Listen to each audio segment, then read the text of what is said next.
Please, stop this. I have family. I need to be with them. Oh, no. That simply will not do. You still have your memories. That's okay. I promise when this is over, you will not need them. Oh, yes. Every single incision is 100% necessary. No, I want to remember my fam. Blood. I smell blood. Oh my, that's an interesting response. Blood. Killing. I remember. Warwick's mind raced as he scratched at layers of memories, trying to place how he had come under the knife of this deranged lunatic. Yet Singe did not care about his pain. He would reveal his subject's true nature, the deadly beast that laid buried deep inside a man who had put away his blade, taking on a new name so that he could live a better life. He could only see flashes of his former life through the searing pain. A little more of his humanity cut away with each incision of Singe's scalpel. Chemicals coursing through his veins, pumped into his nervous system via a chemical chamber installed on his back. These chemicals allowing him to recover from the deep cuts, reshaping his body, but doing nothing to quell the pain. Even as his hand was severed and reattached after Singed had augmented with powerful pneumatic claws, bringing him ever closer to his true potential.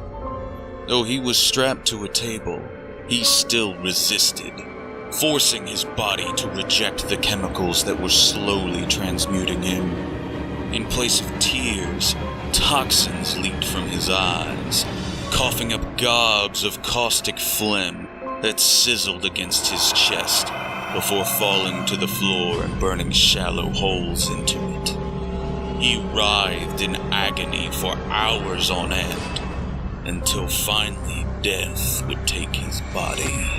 Disappointed in the failure of his subject, Singed dumped his corpse in the carnal pit deep in Zahn's sump so he could turn his mind to the next experiment. But it seems death was the final catalyst needed for Warwick's reformation. The chamber on his back began to pump chemicals into his cold, lifeless corpse as it laid atop the pile of bodies, his body contorting in an unnatural fashion, bones bending and snapping, teeth growing, sinews tearing and then healing with a faint alchemical glow. His dead flesh replaced by something new and powerful. By the time his heart began to pump anew, the man Warwick had been and the lives he had lived were all but gone. He awoke to a powerful hunger, and everything hurt. But in his mind, only one thing mattered. He needed blood. For a long time, he would kill indiscriminately, if only to satisfy the urge.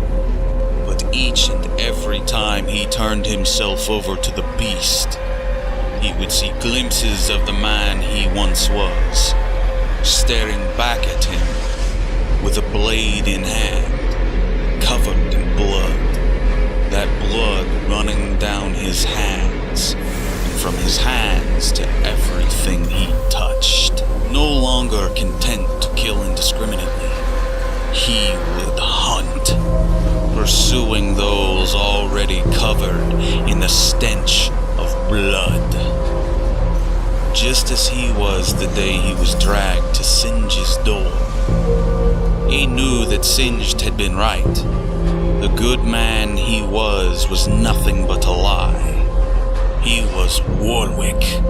He was a killer. And in Zong, there are so many killers to hunt.